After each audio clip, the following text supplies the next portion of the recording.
Hello and welcome to 35-Minute Movies, the Emma Stoners. This is the podcast where we're going for Emma Stone's entire filmography and ranking and reviewing as we go. I'm Cameron, and as always, I'm joined by Emma Stone's number one fan, Awais. How are you doing today, Awais? I'm good. How are you? I'm excited to talk about these movies. Yes, and we're also joined by a guest today. Awais, could you introduce our guest for us, please? Yes, it's the editor and founder of Outtake magazine, and just an all-around amazing person and writer, Laura Potier. How are you doing? I'm very well, and also very excited, especially to talk about ECA. Are you an Emma Stone stan? I'm a stoner.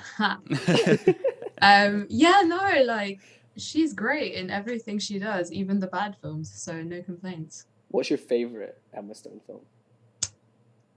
You know, it's gonna have to be ECA just for the sheer number of times I've watched it. Okay. Yeah. Oh, I actually didn't know that. It's just I could watch that like 3 times a day and be a happy bunny. Like that'd be. You're gonna say La La Land, aren't you? That's got to be your favorite. Probably. Yeah. Probably. But there are some good ones. We were like looking through her filmography, and there seem to be like some actually interesting movies. And like so far, the ones we've talked about, like even the sort of crappier ones, like she's still the best part of all of them. Yeah. Like the House Bunny, which was not the best movie, but she's amazing in it. Even stuff like The Rocker, which we hadn't even heard of before. Like there's just random Rainn Wilson movie with her as like a guitar player in it, and she's the best part of that movie as well. Yeah, I'm gonna need to go check that out.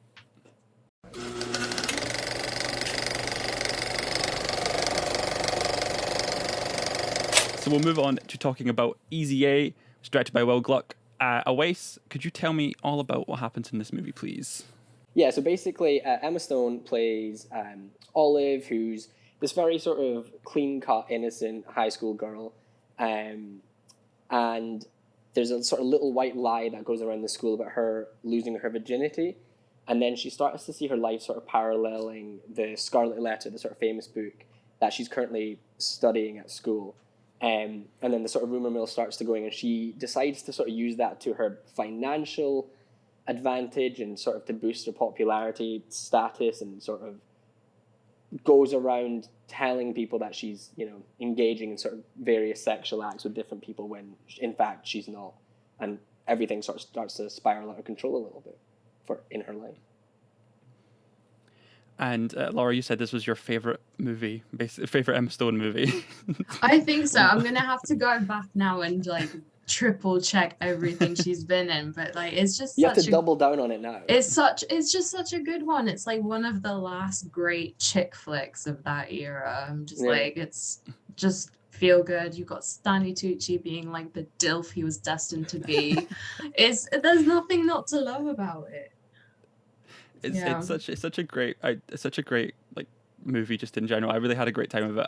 It's just like the second time I watched it like years ago. I can't even remember when, but it was definitely a good on a rewatch. And yeah, Stanley Tucci, I could watch that man in anything. You could watch him do anything. I think it's because at that time there was like loads of these sort of coming of age films, like sort of around the early 2010s. And I feel like the fact that this one it still holds up and it is still so different is what's so good about it, because it's like obviously it plays into those sort of coming of age themes and everything, but it does it so well. Like I love the sort of the fourth wall breaking is amazing. It's so funny, and at the time it was also just so unique as well.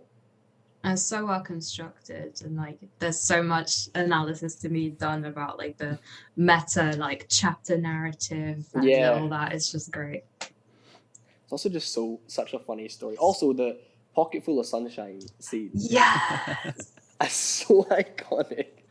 And sometimes when I'm just lying in bed feeling a bit sad, I'll just go into YouTube, Google Easy A pocket full of sunshine, and just watch that clip about 10 times before getting up for the day. That's funny. That's not even a lie. Like I'm not even kidding there. I ended up adding the song to my playlist on Spotify just because I'd watched it again. It was yeah. It's just so Ferris happy. Bueller reference as well. Oh my god, yes. It's got so many film references actually. Like yeah, all the John Hughes and Tom Cruise references, and It's great. It's also quite unusual for a film targeted towards like teens and like tweens to have aged so well, because usually you get like quite a few kind of but it was ahead of its time. I'll put it out there. Yeah, it's not as dodgy as Superbad is in terms of jokes and stuff like that. Now, you know, it's aged much better than most of Emma Stone's other films. Actually, if you go back and watch The House Bunny, that was quite a watch today by today's standards. Oh god.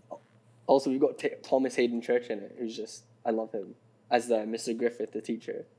Yes. And there's been a lot of Spider-Man talk recently with the new trailer, and some speculation about whether Emma Stone's going to be back or not, but like speculation about him coming back as well. And like, I would just love, right? Not that they'll ever do it, but see if the two of them come back. Just give me an in-joke. Just give me an Easy A in-joke with the two of them or something.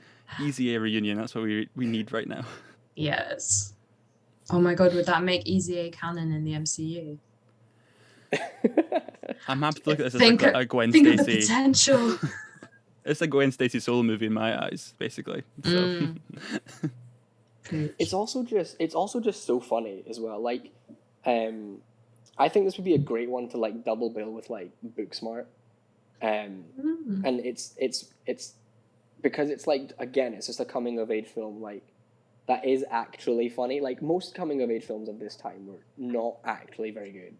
Like, let's be honest. There are very few that are like genuinely that hold up sort of, 11 years later. And I think this is one of them. And also, I personally think this is maybe where her career started. I know she did Superbad, but this is her first leading role. Yeah. And her first Golden Globe nomination, right? I think so. I think so. Nominated for this. Which I am double checking. You're double checking that now. But we usually get a bit of trivia up as well, but I think I don't think there was anything. She was nominated for this. Okay. Good. I'm not just spreading fake news. We can't have fake news in the podcast. That's insane. I mean, exactly. I think that tells you everything about her performance in the film. Also, I love a fun bit of trivia for you. Her audition was the opening webcam scene. Like, obviously, they redid it. They redid it, but that's the scene she had to audition with. I could see that. It's just monologuing. I think that's amazing. So you're looking at the IMDb right now. I don't know if you're looking at it, but the second bit of trivia that came off my screen is the best bit of trivia. I was about to talk about that. Do you think that Emma Stone in Sucker Punch, so she dropped out of Zack Snyder's Sucker Punch to be an Easy A? Did she really? Yeah, and I actually, to be fair, I don't know whether that would have, because I quite enjoy a wee bit of Snyder, and I enjoy a bit of Sucker Punch. I don't know if that would have made it better, Emma Stone's presence in it. Who was she meant to do? Like, who took her role? I think it was the leading role. Yeah, no. It was the sort of the main role in the film. Think how different her career would have been though, because like Easy A established her as like quite a comic talent, and Sucker Punch is not that. And then we also got films like Crazy Stupid Love and things after. I reckon probably because of this, like it showed she had great comedic timing. And they're very different movies as well, and I just don't. I think one of them's aged horribly, at least in my eyes, and the other one's aged brilliantly, and is an iconic teen comedy. We also looked at just before we came on. We also looked at some of the Common Sense media reviews for this, which is the site that parents use to review movies to tell other parents if they are appropriate for their children to watch. And yeah, the Christians weren't happy with this movie because it doesn't portray them in a very positive light. One of them was very, very angry at the fact that they'd just bashed. So it was not. There's the first 30 minutes were nothing but bad language, sex talk from high schoolers, and Christian bashing. So we turned it off. That's the entire review, and they put 1 star, 17+, which I thought was a bit harsh. 17 plus. No. Man, those kids are in for a rough ride. They're never going to see anything. But like, I think this is a good film for like the age demographic. Like, it doesn't feel like it's sexually explicit, but like it teaches a lot of great messages about safe sex and just and like just rumors and spreading shit and stuff like that. And like it's weird to sort of think of Easy A as like a sort of important film for like people of that age, but like it is though. Like it was one of the first films in the age of like feminism as like a good positive label, and it took on slut shaming and the double standard for what felt like the first time. So coming at it like from that perspective, it's got a great message for young girls. For sure, yeah. Like, that's what I'm saying. 17 plus is just because it's Christian bashing. Like that's a little bit. I would not want to be those kids in that household. No. Like, what would you be watching? They're gonna go off to college and just be fucking out their depth. Jesus Christ. This entire thing is just there's some normal adults here, but I mean the top one here is just age 16 plus, but they've rated the movie 5 stars. They put, I loved it. I'd never let a kid watch it. Fake sex. A parent who lets their kid watch this is misinformed and needs to learn what is appropriate for children. So there you go.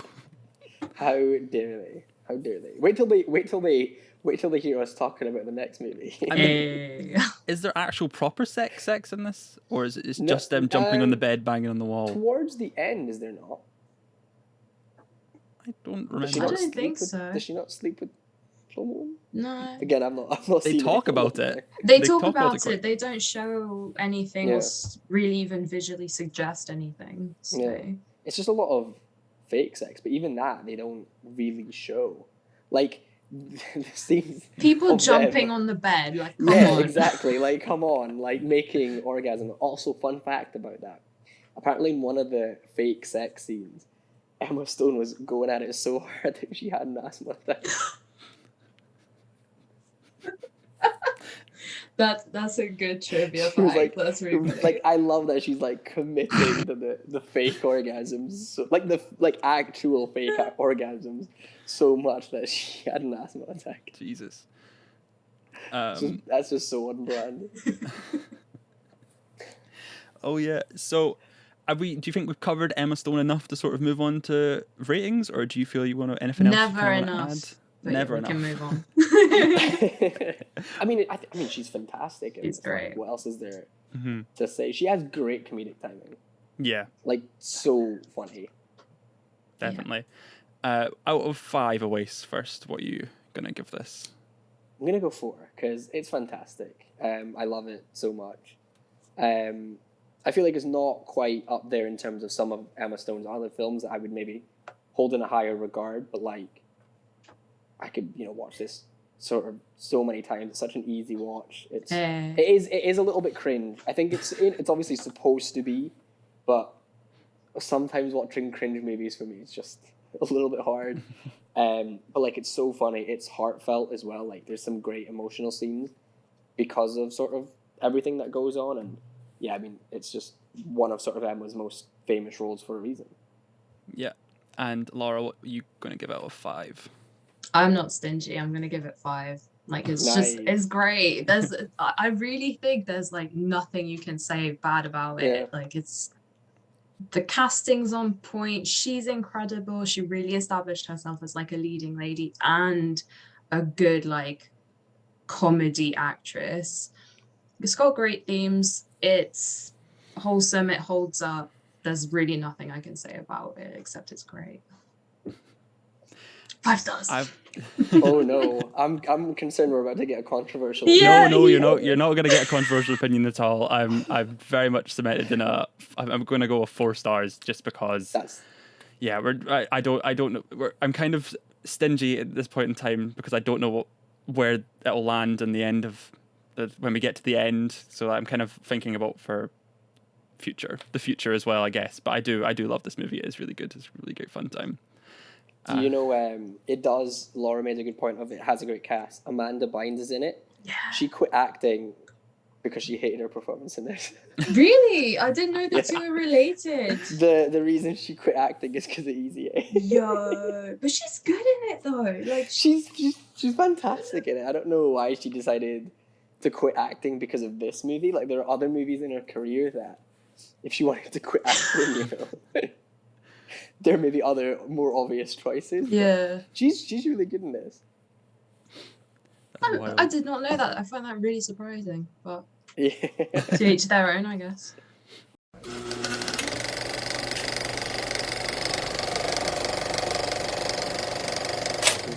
Next up, we're talking about Friends with Benefits, directed by Will Gluck. Awais, do you want to tell us what happens in this movie as well? Yes, so Jamie is played by Mila Kunis, and she's like a New York City headhunter, and she's like trying to sign a Los Angeles art director, Dylan, played by Justin Timberlake, for one of her clients. He takes the job, and then they sort of become friends. From there, that friendship turns into a friends with benefits situation, but they've both sort of had really bad histories with like romance in the past, and that sort of like brings them closer together, and they find that their sort of casual, meaningless sex might lead to more. And it's sort of pretty straightforward in terms of plot. I actually hadn't seen this film until literally the other day. Neither. And it's actually, I wasn't expecting it to be as good as it was. Mm. It's like really pretty decent. Yeah, no, it's actually a decent rom-com. I had a decent time watching it. It's not anything special, but it's. I'm upset at the fact Emma Stone's only in one scene. I was upset. I was hoping for more. We got rid of Marmaduke for this movie because because it didn't quite fit in the schedule, and I was upset to learn she's only in one scene of this, because we were going, I bet she's. We actually said before we started, I bet she's only in one scene of this movie because. But the thing is, we were unsure, and I remember we were googling this thing because again we didn't want to do like tiny cameo roles, and so we were like googling this, and I remember it was like she plays one of the exes, and then like I was like, oh, and then like when you Google Emma Stone Friends with Benefits, it seemed like she maybe had a significant role, but is only in it for one scene, probably because Will Gluck directed it, and obviously he did Easy A, and this was immediately after. But like, I mean, she's great in the scene that she is in. Yeah. It's funny when you guys said we were doing this film, I was like, damn, I've watched it. I cannot remember Emma Stone being in it. And then I was like, that's why I don't remember being in it. But yeah, no, she is good for what she is doing. Yeah. Mm-hmm. And what about the film overall? What do you think of the film, Laura? Kind of the same as what you said. Like, it's enjoyable enough. It does what it sets out to do pretty well. It's not hugely original or trying to do anything massively different, but I think Justin Timberlake and Mila Kunis have good chemistry, and that basically like is solid enough to spin a film off of that. So yeah, it's not great, but it's good. Mm-hmm. Yeah, I think it's what you expect. Yeah, it's pretty much what it says on the tin, and I agree. I think the chemistry between Justin Timberlake and Mila Kunis is what makes this film. Because I think in any sort of rom-com, that's a lot of it hinges on that, and I feel like it is. And also, what I like with Will Gluck's films, with Easy A as well, like he plays into sort of genre conventions, but like he does it knowingly, and he like sort of has fun with the sort of conventions of the genre, and like I feel like here he was sort of doing that with the rom-com sort of cliches and stuff as well, and I quite sort of enjoyed that. Like I feel like it's one thing for like a rom-com to be generic for the sake of it, and then there's one to sort of lead into that and sort of play into the conventions of like a genre. Yeah, and if you're not going to be pushing any boundaries, then you got to make sure what you have is solid, and I think that does that. Exactly. What about you, Cameron? What do you think of this? Yeah, no, like I think it is. It's pretty solid. I liked Mila Kunis and Justin Timberlake. I completely forgot his name there for some reason. The single ladies thing there. I liked them together. I thought they were really good. I think they were they're better than I think better than a lot of rom-com couples, I think, in modern times. So that was nice. Mila Kunis is always Mila Kunis is quite funny, so I'm happy with that. She had a butt double in this film. Really? Yeah, because apparently she felt like her butt wasn't appealing enough, and so asked for a butt double for her like nude scenes. That's the dream, innit? Just anytime you're not too happy, like you need to get a butt double. I think that's so funny. Not that anyone I think would have ever been like had anything bad to say about Mila Kunis, because she's like absolutely gorgeous, but like the fact that she has a butt double is so funny. Also, she takes a sign from someone at the airport, her character Jamie, which says "Oh Pendergast." What? Pendergast No from way. Easy A. Yeah. Never caught that. That's so cool. I never. It's just one of the bits of trivia for the film, which I think is just obviously because Easy A came out right before. Yeah. This, I think that's quite neat. It's a neat little. I like that. I wonder if there's references to it in Peter Rabbit. Ooh. I hope so. I really hope so.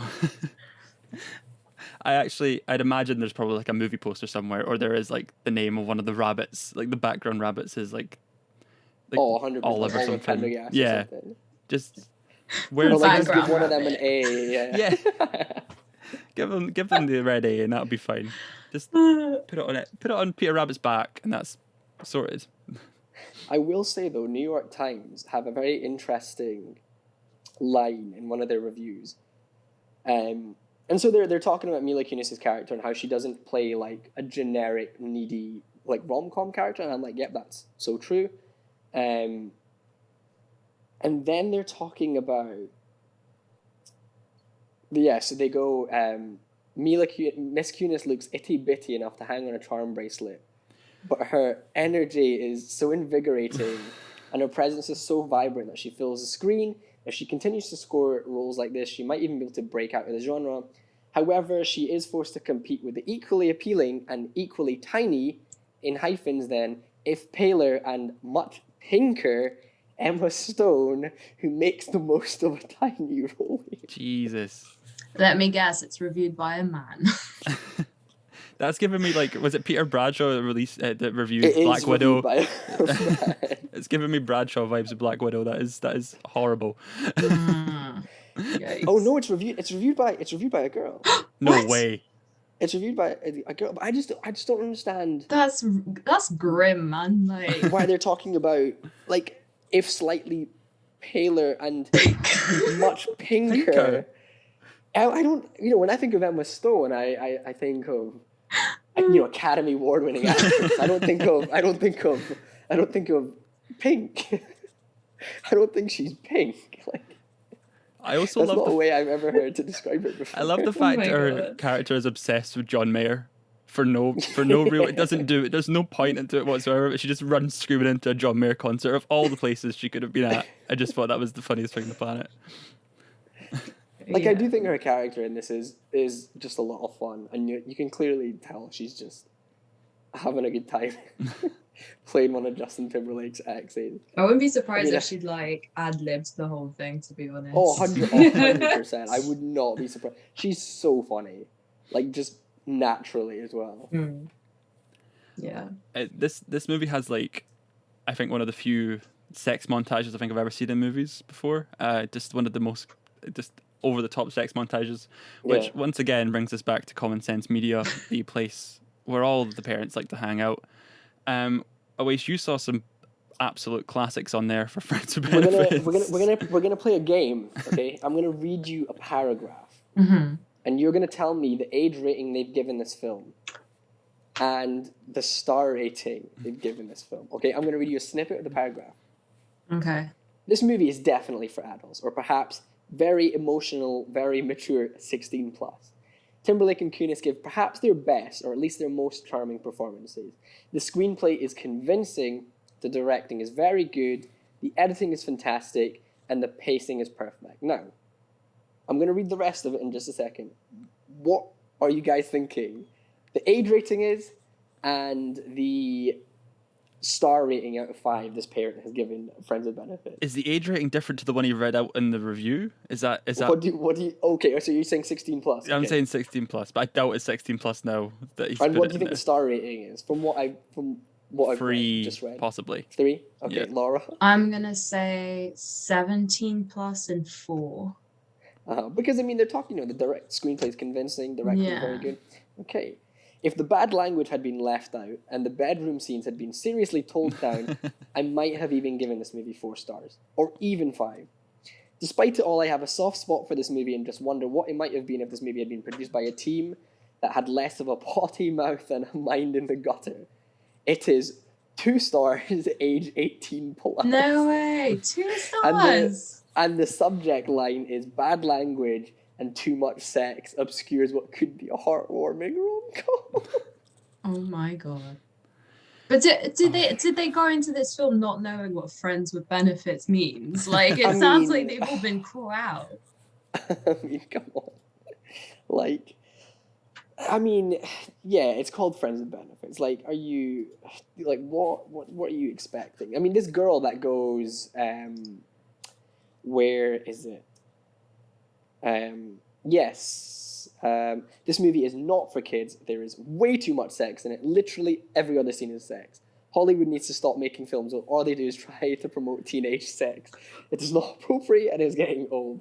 Firstly, what are they expecting from a film called Friends with Benefits? Secondly, I didn't realize they were teenagers. Yeah, like, how old do they think Mila sex? Kunis and Justin Timberlake are? That's impressive that they think this is promoting teenage sex. It's not. What was the age rating for that? I can. Oh, 18 plus 1 star. Of course. 1 star. 1 star. Yikes. Someone's given it a 9 plus. Well, Which to be fair, okay, I don't think it's a 9 plus. I don't think it's an 18 plus. I think it's a 9 plus. no, I think you've maybe gone too far the other way at that point. They were like, this is good. They were like, okay, there's no nudity, and that's why I think every kid should see it, because it teaches them about the values of sex. Interesting like, take. That's. I'll give them I that. told my kids about sex when they were 8 years old. Do you Alright. know, you're laughing, but I'm trying to think back to when we first had sex ed in school, and I think it might have True, been you know around what? that age range. Like, You know what? True. But I'm imagining this mum sitting her kid down and explaining sex by showing Friends with Benefits. All schools. It should be part of the curriculum in all schools. That should be Friends with Benefits is prime sex education. I think. Positive sex. You can't go wrong. It's all true. very positive. Yeah, exactly. I mean, to be fair, again, this is another film like Easy A that promotes a good message about sex, I think, I and think about so. relationships. yeah. Not as, I mean, I think there's like, it's sort of less deep than Easy A, but Anything that's kind of breaking down the taboos around sexuality and sex itself sure. is a good thing. yeah. Especially, I love that one scene where like it's the pan of like Mila Kunis's face, and she's like instructing Justin Timberlake to like go down on her, and I'm like, how often do you see that? Like, that's pretty you don't see that good. you know what? You don't see that in films, and it's an important thing for people to know. I think. Yeah. It's like, because I think we were sort of talking about this very sort of briefly with like, well, not even sort of films like this, but like when we were younger, like films like The House Bunny had this weird sort of like legendary status to them. Like you'd always see it on like a shelf in Blockbuster and be like, what is this forbidden film? And I feel like for like young people, like movies like this that promote sort of good sex messages are important, I think. Yeah. Because this was another one of those that had like a weird status when I was younger. Like I remember knowing about it, and because again I was like 10, I was like 11 when this came out, and you'd see like Friends with Benefits in Blockbuster, and you'd be like, "What is this?" It seems to only be Emma Stone movies, because it was Zombieland, House Bunny, and Friends with Benefits. You'd see them on the shelf and you'd be like, I really want to watch them, but I'm not old enough. I can't watch they're them. like they have like a forbidden forbiddenness to them, but really they're actually not that bad. No. I think that, like I said in the House Bunny review, I think the House Bunny was mainly because it was about Playboy bunnies, and that's why I thought it was very much like, oh, I'm never going to be able to watch this in my entire life. It must be 18 rated, despite the fact it had a 12 sticker on the bottom of the box. Yeah. Ratings though, Awais, do you want to start? Kick us off with I'm gonna 5? go 3 out of 5. Like, I enjoy it. It's very funny, very charming. It's a very easy watch. I don't think it does anything new. I don't think it needs to. But like, yeah, I think it's a good movie. I wouldn't say it's a great movie, but like, and I enjoyed it. So I'd give it 3. Yeah, Laura, what about you? Yeah, I'm with Awais on this. Like 3 stars. It's fine. Like it's very of its niche. Like I said, great cast, and yeah, it's fine. It's not one that I'd like, jump to go see again, but it's pretty solid. Girls' night in film, absolutely. Yeah. 3 stars. I wouldn't have seen it had we not been watching it for this podcast. Like it's not a film I personally would have seek out, and even now having seen it, like I don't see myself rewatching it anytime soon. Like I don't know when I would want to actively seek out this film. I think there are films that do the story better, and sort of I feel like there are much better rom-coms out there. But like it's good. It's good sort of for its time. Yeah, for me it's one I'd maybe watch if I only had access to Freeview television. You know what I mean? Like if it was just like if it was just an ITV2 or something. Like it probably is I'd imagine it probably is showing on ITV2 all the time. So I'd probably watch it then if I had nothing else to watch. But it's fine. It's solid. Like I said, I like Mila Kunis and Justin Timberlake in it, and it's just a really solid rom-com. So 3 for me as well. Have you got any other standout Emma Stone films, Laura, that you kind of you like the most, other than Easy A, which seems to be your favorite of all time? What are some of your other favorite? What are some of your favorite performances of hers? I really like her in La La Land. Yeah. I need to rewatch Birdman because I remember watching it when it came out at the start, and I was not mentally mature enough to appreciate it. So I was the same. Yeah. I'm like very intrigued to rewatch. Yeah, I remember fucking hating films. it. So I'm still not sure I'm mentally mature enough. But I'm gonna rewatch it and see. But I remember enjoying her performance in it because obviously she's got a very different look, and I was like, oh, that's interesting. I like her in Spider-Man. I think she's really fun in that. I've been watching a lot of, again, because of all the sort of recent Spider-Man hype. Spider-Man's been on the mind. Yeah. And I've been watching a lot of Peter and Gwen edits on YouTube. Like, of course, why not? A lot of like Peter and Gwen edits because I just love Andrew and Emma in those films, and I love their relationship. They were so good. I can't wait to talk about. They were so good together in those. They make those movies. Like people have been watching, like the Doc, like one of the sort of clips that has resurfaced is the Doc Ock, the Tobey Maguire train fight, and the Green Goblin fight, and people are watching all these like action sequences, and I'm here watching like fan edits of like their relationship. That's gonna be me one day. Hold out, Emma. I'm coming. Doesn't matter you're a mum now or anything like that. It's fine. Doesn't matter, that you're married. No, I'm pure looking through her filmography because I feel like it's so easy to forget. She's so good in The Favourite. Can't forget that one. Banging. Battle of the Sexes was not my favourite, but we missed. I liked her in that a lot. I was Battle of the Sexes is like one of my standouts for her. Really? I think I like that one. And other than that, yeah. The Help's not really aged well, even though I thought at the time I thought she was good in it, but that's I'm scared to. I've not seen The Help. We were slightly considering not doing The Help just because it's a bit of a minefield, isn't it? We also have a few Woody Allen endeavors as well. Oh God, yeah. Yeah. We did not realize how treacherous these waters would be until we got into them. Emma has made some controversial decisions. Oh my God. Aloha. Oh God. Oh God. That's even better. Great. I forgot about that. But we'll cross those bridges when we come to them. Thank you so much for being on the episode today, by the way. My it was a pleasure pleasure. having you. Oh. So yeah, if you're watching this, if you're still made it to the end, thank you very much. You can subscribe to the YouTube channel 45 Minute Movies. We have a whole other Vin Diesel podcast we did before in the last season in this series. You can find me on Twitter at CamsOG and ohighfilms.com. Awais, where can people find you? You can find me on Twitter at Awais or thefilmbite.com. And Laura, if you could plug whatever you need to plug. Yeah, what? I don't even know where that came from. My Twitter handle is, I think it's Laura_Potier, but the important one. It is. The important one is at Outtake Mag, which is. We've actually got an essay on Easy A on the site, so check it out. Wow. Oh, there you go. Oh, now I'm knowing why Laura agreed to this episode. I'll stick that in the description as well if you want to read that. Yes, but yeah, no, Yep. all good. Brilliant. Thank you for having thank you me. again. It was so fun.